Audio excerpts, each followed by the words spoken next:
Hello everyone. My name is Carla, and I want to share my story with you. It's a story that began in my childhood, filled with pain, neglect, and shadows that have haunted me for years. My earliest memories are of the smell of alcohol and cigarettes. I was barely 5 years old and lived in a small apartment in Ciudad Juarez with my parents. My dad would come home late every night, stumbling and yelling, while my mom pretended to sleep in the next room, though I could hear her sobbing quietly. In the mornings, I usually woke up alone. Breakfast was whatever I could find in the refrigerator, usually a piece of stale bread or rancid cookies. My mom barely left her room before noon, and when she did, she almost never looked at me. One afternoon, while looking for something to eat in the kitchen, I found a dead mouse under the sink. I called for my mom, but she didn't come. I stood there looking at the small animal, feeling a mix of disgust and curiosity. That was my first encounter with death, although I didn't fully understand its meaning. The nights were the worst. My dad would come back, and chaos would erupt, shouting, objects breaking, doors slamming shut. I would hide under the covers, wishing I could disappear. Sometimes it worked, but other times it didn't. One night, the fight was different. I heard a dull thud and then a terrifying silence. Trembling with fear, I left my room and found my mom lying on the living room floor, while my dad had disappeared. I stayed by her side all night, afraid she wouldn't wake up again. My 5th birthday passed like any other day. I spent the day hoping for a cake, a hug, something that would make me feel special, but nothing came. When my dad came home that night, I timidly mentioned it was my birthday. He let out a bitter laugh and said, "Your birthday? Better celebrate the day you ruined our lives." I ran to my room, crying silently so as not to anger him further. Things got worse when my dad lost his job. Now he was home all day, drinking and muttering to himself. Money became scarce, and many times there was nothing in the refrigerator. One afternoon, while playing alone in the living room, I heard the sound of glass breaking in the kitchen. I found my mom on the floor, surrounded by the remains of a broken bottle. She was crying, muttering things I couldn't understand. I tried to help her up, but she pushed me away hard, screaming at me to disappear. At school, they asked us to bring a family photo for a project, but we didn't have any. When I mentioned this at home, my dad became furious, saying I was embarrassing the family. As punishment, he locked me in the dark hallway closet for hours. I stayed there, trembling in the darkness, until my mom finally let me out. Christmas arrived, but without lights or joy. A kind neighbor noticed how thin I was, and offered me a plate of food during a party in the neighborhood. My dad saw the scene, dragged me home by my hair, screaming that I was begging and shaming the family. That night, I didn't eat dinner, and had bruises on my arms for days. One morning, I woke up to a strong smell of burning. In the living room, I found my mom passed out on the sofa with a lit cigarette that had fallen to the floor, burning the carpet.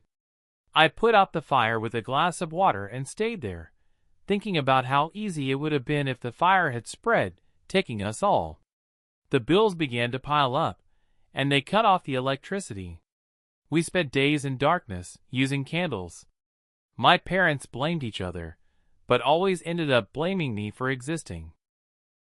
One night during a particularly intense argument, my mom had a fit and started throwing plates and glasses, breaking everything in her path.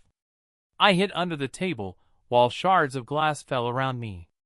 When I finally came out hours later, I cut my foot on the pieces scattered across the floor. Around that time, my nightmares began. I dreamed of shadows that took the shape of my parents, chasing me down dark hallways. I would wake up screaming, but no one came to comfort me. I learned to cry silently, biting my pillow to muffle the sobs. I wondered if all families were like this, if there was something wrong with me to deserve this. Then, one Sunday, my Aunt Marina appeared. I was playing alone in the hallway of the building when I saw her. Her eyes widened when she saw me, dirty and thin. She hugged me tightly, and I felt something I had never felt before, warmth, safety. "Carla, I've come to get you." My mom didn't object when Marina said she was taking me, and my dad wasn't home. I put my clothes in a plastic bag and left that apartment, holding my aunt's hand, without looking back. Aunt Marina's house was a new world, clean, orderly, with a soft, pleasant aroma. She showed me my new room, small, but mine alone. There was a bed with soft sheets and a teddy bear waiting for me. "This is Mr. Hugs," said Aunt Marina. "He'll take care of you when I can't." That night we ate hot soup and freshly baked bread. Marina bathed me, brushed my hair, and read me a story before bed. I didn't know life could be like this. I felt at home for the first time. The days after my arrival at Aunt Marina's house were a revelation.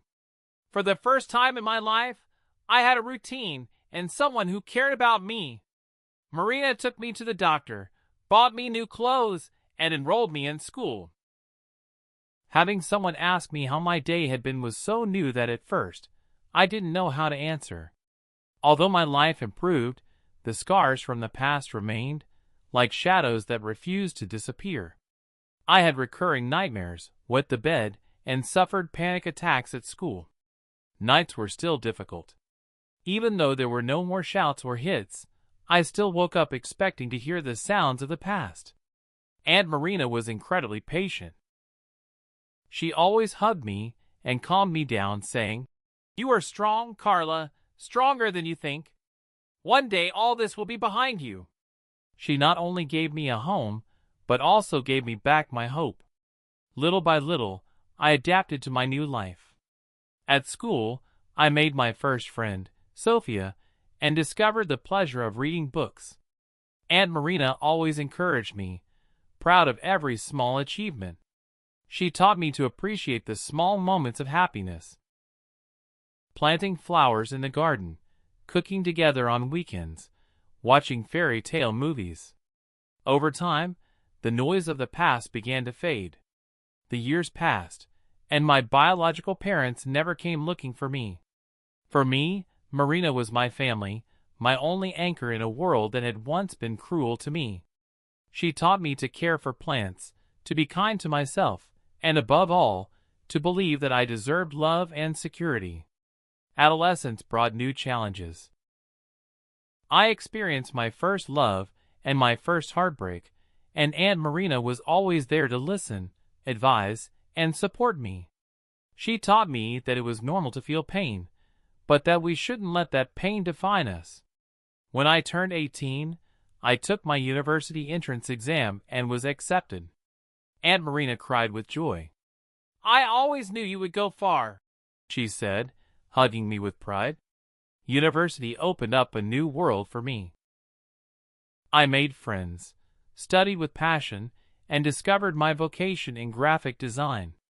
On weekends, I would return home to share stories and dreams with Marina, and she always welcomed me with a smile and a table full of food. As I progressed through university, I began to think about my biological parents. Not with nostalgia, but with a nagging curiosity. Who were they really? Why did they give me up so easily? I never knew what happened to them after I left. Aunt Marina encouraged me to search for them, saying it would help me find answers. "Your past is part of who you are, Carla," she would say. "Don't be afraid to face it." But I wasn't ready. My life was good as it was, and Marina was all the family I needed. At 25, I graduated. Marina was in the front row, clapping louder than anyone.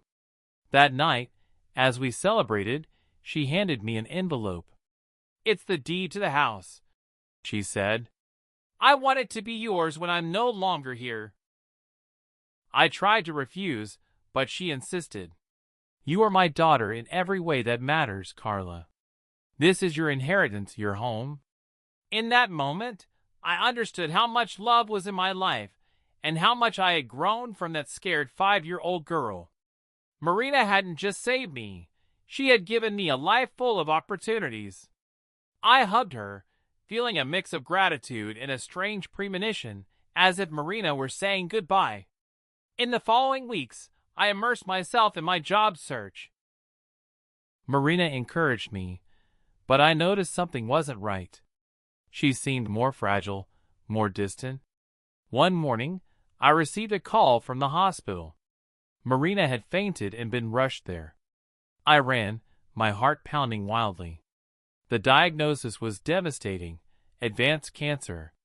Marina had already known, but had hidden it so as not to worry me while I was at university. "I'm sorry for not telling you sooner," she whispered from the hospital bed. "I didn't want anything to stand in the way of your dreams." I spent the following days by her side, holding her hand, remembering all the moments we shared. Marina passed away peacefully one autumn afternoon, with one last smile for me. The void she left was overwhelming. Marina wasn't just my aunt. She was my mother, my best friend, my safe haven. How could I go on without her? I organized the funeral in a daze. Friends and neighbors came to pay tribute, sharing stories of her kindness. Each word was a reminder of how much I had lost. In the following days, I wandered through the empty house, touching the objects Marina had loved, smelling her perfume on the sheets. The silence was deafening. A week after the funeral, a letter arrived that would change everything. The envelope had an official seal, and my heart raced as I opened it. It was from my biological parents' lawyer. "Dear Miss Carla," the letter began, "we represent Mr. and Mrs. Velasquez, your biological parents. We have been informed of the passing of your Aunt Marina Diaz. Our clients wish to discuss the matter of the inheritance left by the deceased, including the property in which you currently reside." I felt my stomach churn. How dare they? After years of silence, they now appeared not to offer condolences, but to claim what Marina had left me. I tore the letter into pieces, but the nausea persisted. They had no right. This house, this inheritance, was Marina's last act of love. I wouldn't let them take it from me. In the following days, more letters arrived, each more insistent than the last. My parents claimed to have rights to Marina's inheritance, citing family ties that had never existed in practice. I decided to seek legal help. Martine, a friend from university who had become a lawyer, listened to my story with growing indignation. "They don't have a case," he assured me. "Marina left everything clearly to you. Your biological parents have no legal rights to the inheritance." His words brought momentary relief, but the anxiety persisted. Why now? After so many years of absence, why did they decide to reappear? It was obviously pure greed. One Sunday afternoon, while organizing Marina's belongings, I found a diary hidden in her desk. I hesitated before opening it, feeling I was invading her privacy, but the need to feel close to her overcame my doubts. The pages revealed a side of Marina I never knew. She wrote about her struggle to raise me, the legal challenges she faced, and the sacrifices she made. To my surprise, she mentioned occasional encounters with my biological parents. "They asked about Carla today," one entry said. "I told them she's fine, happy. I didn't mention the house or the savings. I fear greed will move them more than love." Tears rolled down my cheeks. Marina had protected me until the end, foreseeing the storm that would come after her passing. I was immersed in my thoughts, reading Marina's diary and discovering how much she had done to protect me, when the doorbell rang, pulling me from my refuge of memories. Opening the door, I found myself face to face with two vaguely familiar faces, my biological parents. I felt the air grow heavy, as if something invisible were pressing on my chest. The woman, in a trembling voice, said, "Carla, Mija, Can we talk? I stood frozen, torn between hatred and curiosity. Part of me wanted to slam the door in their faces, while another part wanted to understand why they had returned after so many years. 5 minutes, I said coldly, letting them in. We sat in the living room, and the silence felt like a weight bearing down on us. I observed their aged faces, searching for some trace of myself in them, but found no connection. We came to talk about the house, my biological father began, his voice harsh and dry. There's nothing to discuss. I cut him off. This house is mine. Marina left it to me, my mother insisted. But we are family. We have rights. The anger I had been accumulating finally exploded.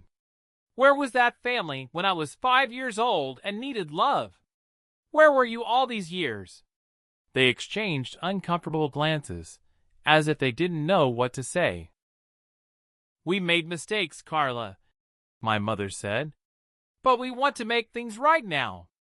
Make things right, or look for money? I asked bitterly. The silence that followed was answer enough. Get out, I said, standing up. This conversation is over. I watched them leave, feeling a mix of relief and sadness.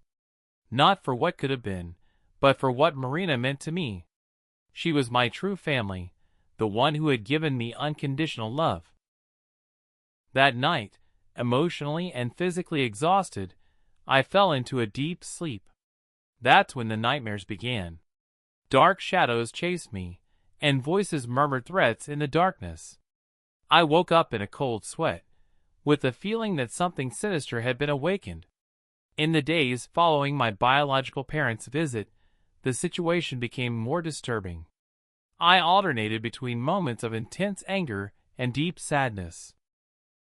The house, once a refuge of happy memories with Marina, now seemed like an emotional battlefield full of shadows creeping in the corners. One night, as I tried to sleep, I heard a strange noise coming from the kitchen. My heart began to race. I got up trembling and grabbed a lamp as an improvised weapon. Upon reaching the kitchen, there was no one there, but the window was open, the curtain swaying gently in the night breeze. I was sure I had closed it before going to bed. I returned to bed, but sleep didn't come. Every shadow, every creak of the old house made me jump. When I finally managed to sleep, the nightmares returned. I saw myself in a dark hallway, endlessly long, and voices whispered my name, but I couldn't identify where they came from. I ran, but the hallway seemed to stretch further and further. I woke up screaming, drenched in sweat. The nightmares became more frequent. Sometimes upon waking, I would see shadowy figures in the corners of my room that disappeared when I blinked. I began to doubt my own sanity. During the day, my health deteriorated. Intense headaches tormented me. I lost my appetite and barely managed to sleep. Deep dark circles formed under my eyes, and I quickly lost weight. Friends began to notice my appearance, expressing concern. Carla, you should see a doctor, my friend Sophia insisted during a visit. You don't look well. The doctor ran several tests, but found nothing physically wrong.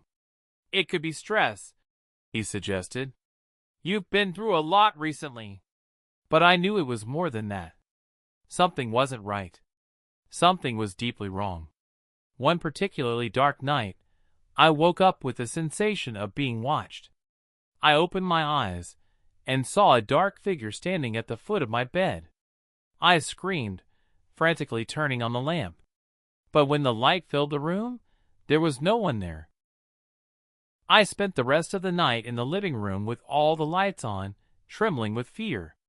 The next morning, I tried to convince myself it had just been a very vivid dream, but the feeling of dread persisted. The days dragged on, and I barely left the house for fear of what might happen if I ventured out. The calls from my biological parents continued, but I ignored them. Every time the phone rang, my skin crawled, and a sense of danger washed over me. It was a rainy afternoon when everything reached its limit. I was in the living room, leafing through an old photo album, seeking comfort in images of happier times with Marina. Suddenly, all the lights in the house went out. In the ensuing silence, I heard slow, heavy footsteps approaching down the hallway. My body froze in fear, and I felt cold seep into my bones. The footsteps grew closer, and a shadow appeared at the living room door. "Who's there?" I shouted, my voice trembling. There was no response. The shadow advanced, and I stepped back, tripping on the rug. I fell, hitting my head on the coffee table. A sharp pain exploded in my temple, and my vision blurred. The lights flickered and came back on, revealing an empty room. No one else was there. I got up, staggering. I had to get out of there. I grabbed my car keys and, without knowing where to go, drove aimlessly through the city, tears blurring my vision. From that moment on, my memories became confused. It was as if I had left my body and another person had taken control of my actions. I remember only flashes.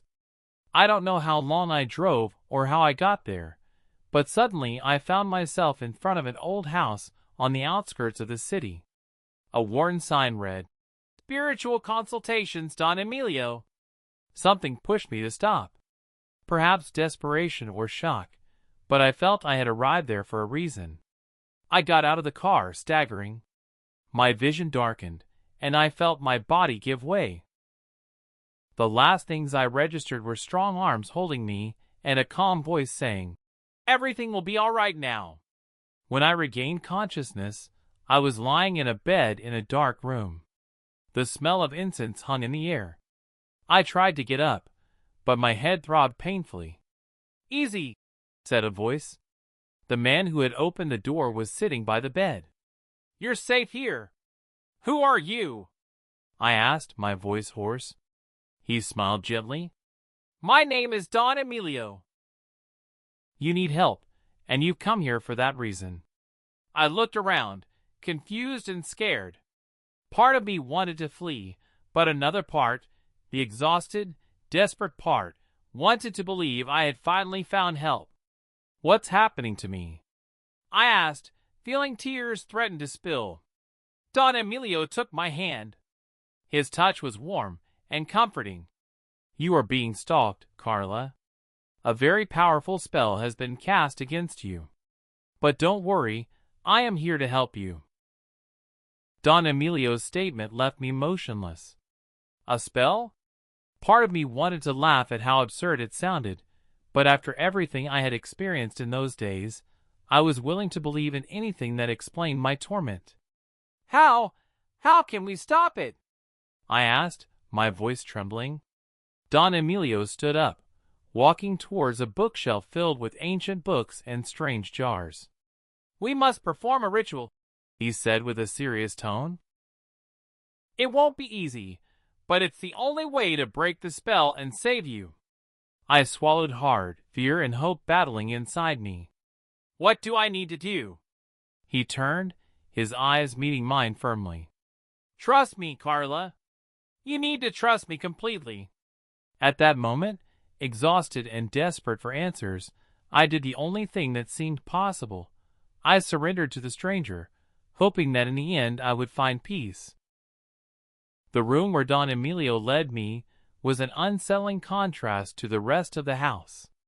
Candles of different sizes and colors illuminated the space, and the smell of burning herbs was intense, almost suffocating. In the center, a circle was drawn on the floor with symbols I didn't recognize. "Sit here," Don Emilio indicated, pointing to the center of the circle. I hesitated for a moment, but the latent pain in my head and the exhaustion of the last few days pushed me to obey. I sat down, crossing my legs, feeling the cold of the wooden floor through my clothes. Don Emilio began to move around the circle, murmuring prayers in a low, almost inaudible tone. He lit more candles and threw herbs into a small brazier, making the smoke intensify. "Carla," his voice now deeper, Close your eyes and focus on my voice. Visualize a white light enveloping you, protecting you. I closed my eyes, trying to follow his instructions, although the smell of burning herbs was so strong it made me dizzy. The spell that was cast on you is powerful, Don Emilio continued. It feeds on your fears, your insecurities. To break it, we need to face the source. I felt something cold touch my forehead, probably Don Emilio's fingers, and a shiver ran through my body. I see shadows from your past, Carla, he whispered. I see pain, abandonment, but I also see light. Immediately, I thought of Marina, her warm smile, and tears began to well up in my eyes. Don Emilio continued, the spell comes from someone close to you, from your blood. I opened my eyes abruptly, horrified. My parents, I whispered, as if saying it aloud made it more real. Don Emilio nodded gravely. The desire for power, for material possessions, can corrupt even the most sacred bonds. My mind spun, trying to make sense of it all. The letters, the unexpected visit. Everything seemed to fit into a twisted puzzle. How do we break this? I asked, my voice trembling. Don Emilio took a small jar containing a dark liquid. This is a protection elixir, he explained. It will create a barrier between you and the spell. But for it to work, you need to trust completely. I looked at the jar, doubtful. Part of me screamed that this was all madness, that I should run away.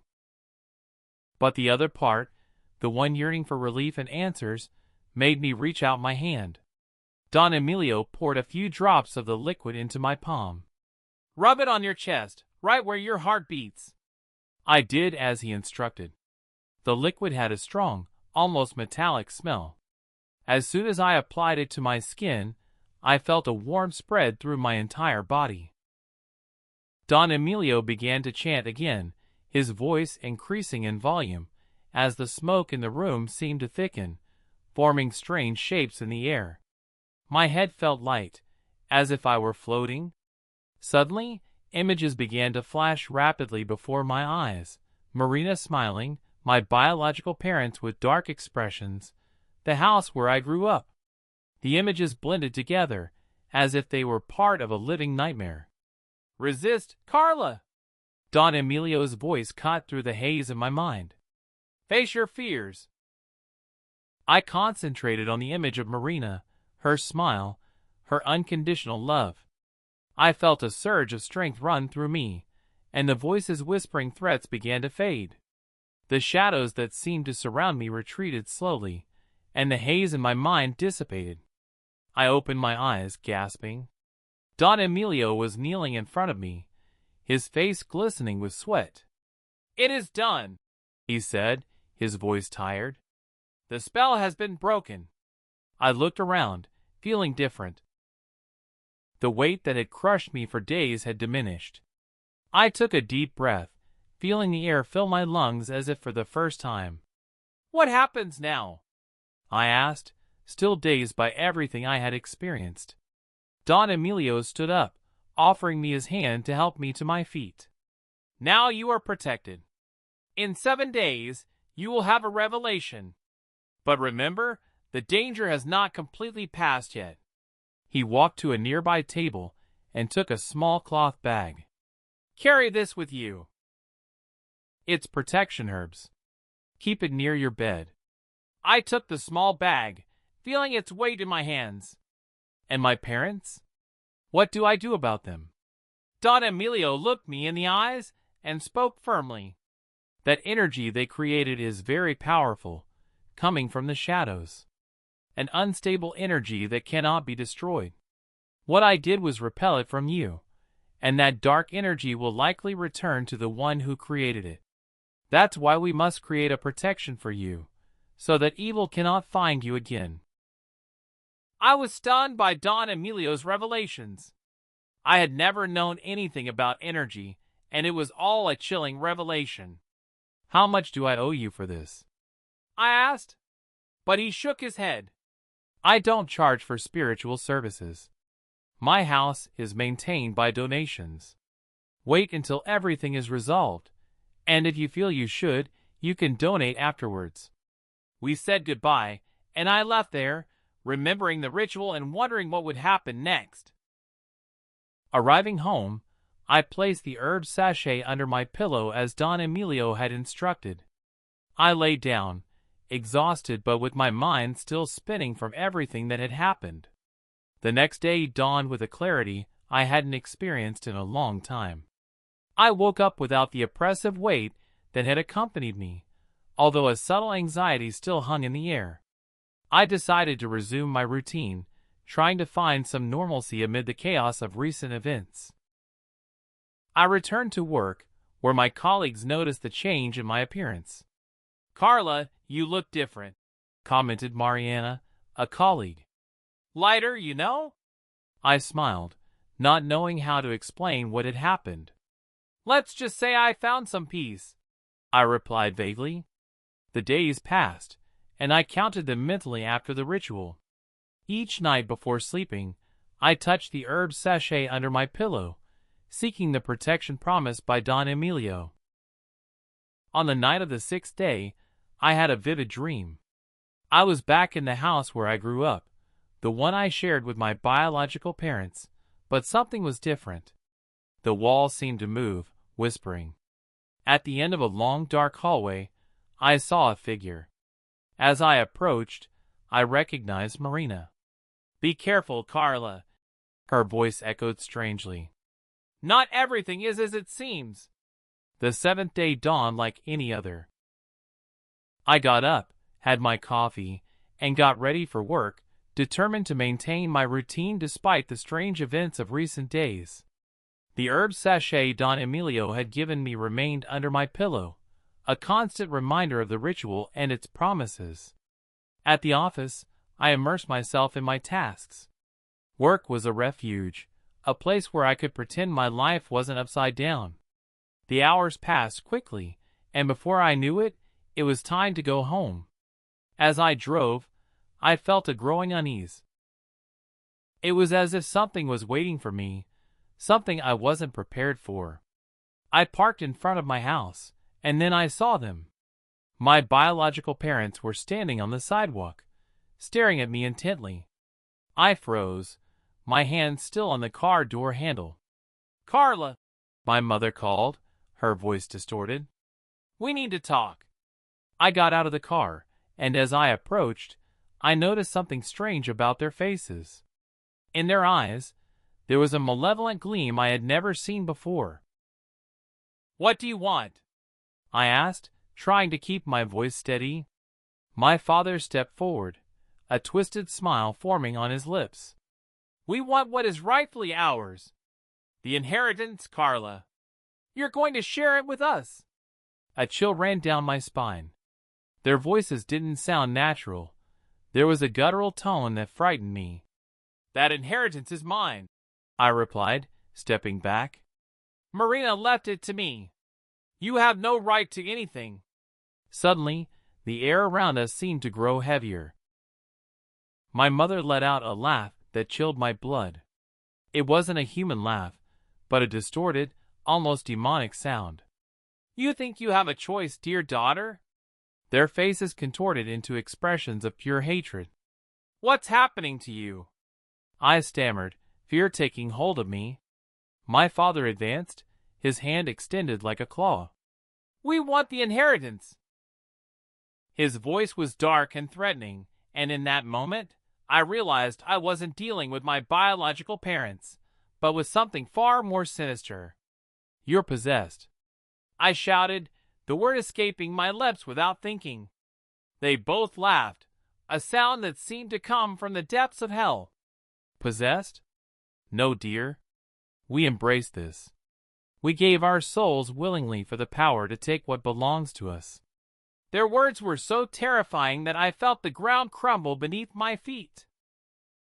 I tried to run, but my legs wouldn't respond. They were glued to the ground, immobile. "You have two options, Carla," my mother whispered, her eyes fixed on mine. "Give us the inheritance voluntarily, or we'll take it by force." And believe me, you won't like the second option." My heart pounded frantically. I remembered Don Emilio's words. The ritual, the herb sachet. Was all that real? Was I truly protected against whatever had taken hold of them? "No!"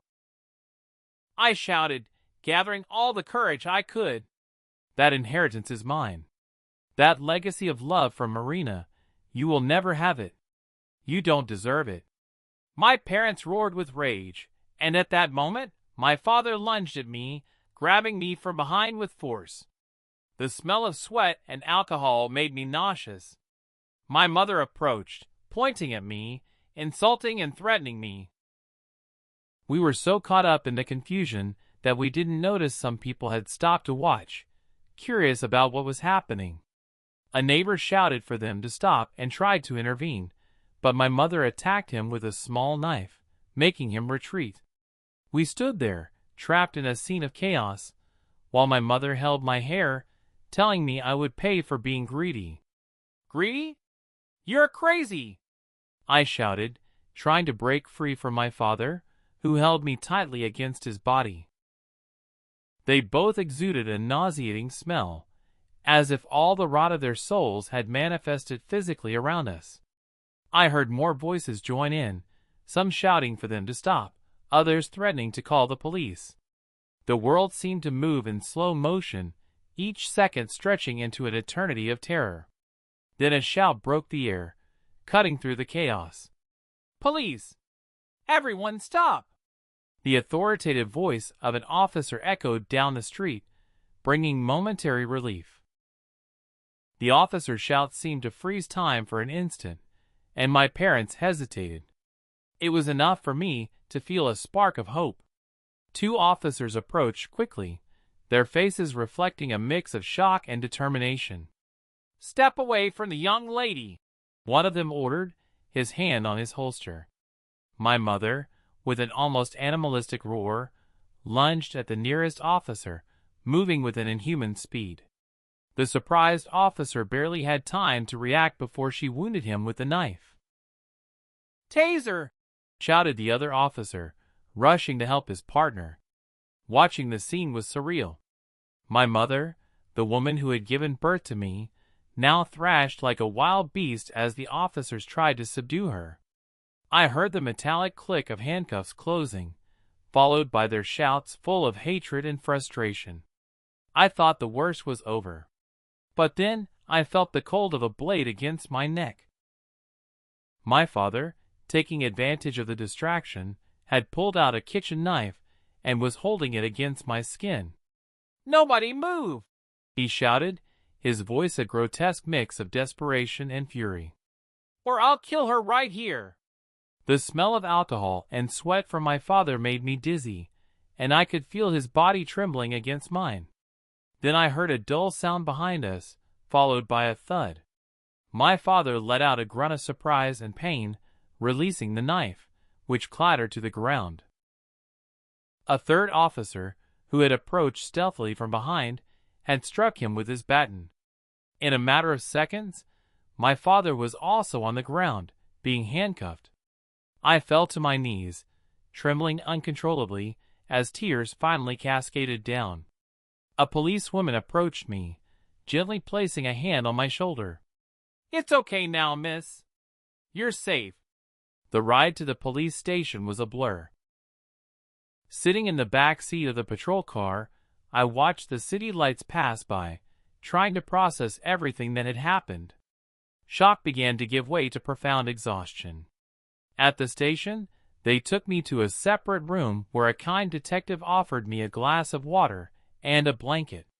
"I know you've been through a lot today, Carla," she said softly, "but we need your statement while the facts are fresh in your memory."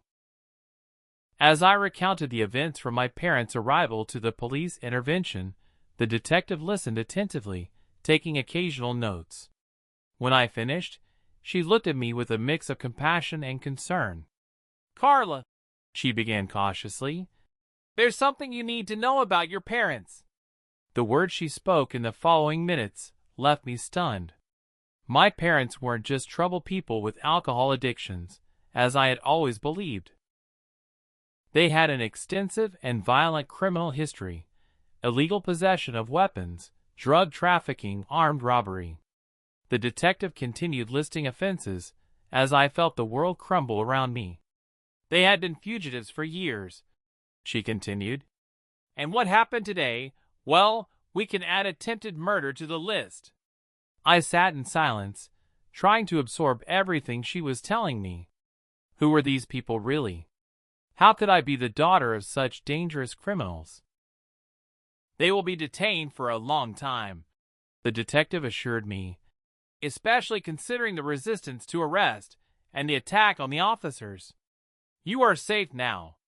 The days following that terrible encounter were a confusing blur of visits to the police station, statements, and endless paperwork. Every time I walked through the door of that police station, I felt a mix of relief that my parents were in custody and terror over everything I had discovered about them. As the investigation progressed, more details about their crimes came to light. Not only were they involved in drug trafficking and robberies, but they had also been part of dark rituals, using black magic in attempts to gain power and money. Everything Don Emilio had warned about was revealed as something far more sinister and real. Days passed, and I tried to return to my daily life. The police assured me my parents would be detained for a long time, but the fear didn't disappear. Knowing they had been capable of selling their souls for power, and that this power had led them to attack me was something that kept me in a constant state of alert. Returning home was the worst. That house, once my refuge with Marina, now seemed charged with shadows and dark memories watching me from every corner. Weeks passed since the incident, and one morning I decided to visit Don Emilio again. I needed answers, and above all, I needed to close that chapter of my life. When I arrived, he received me with the same calm and serenity as always, as if he already knew I would return. "You have been very brave, Carla," he said as he offered me a cup of tea. "But I'm afraid your path is not yet finished." I shuddered at his words. "What do you mean?" Don Emilio took a long sip from his cup and then looked at me with those deep eyes that seemed to see beyond the surface.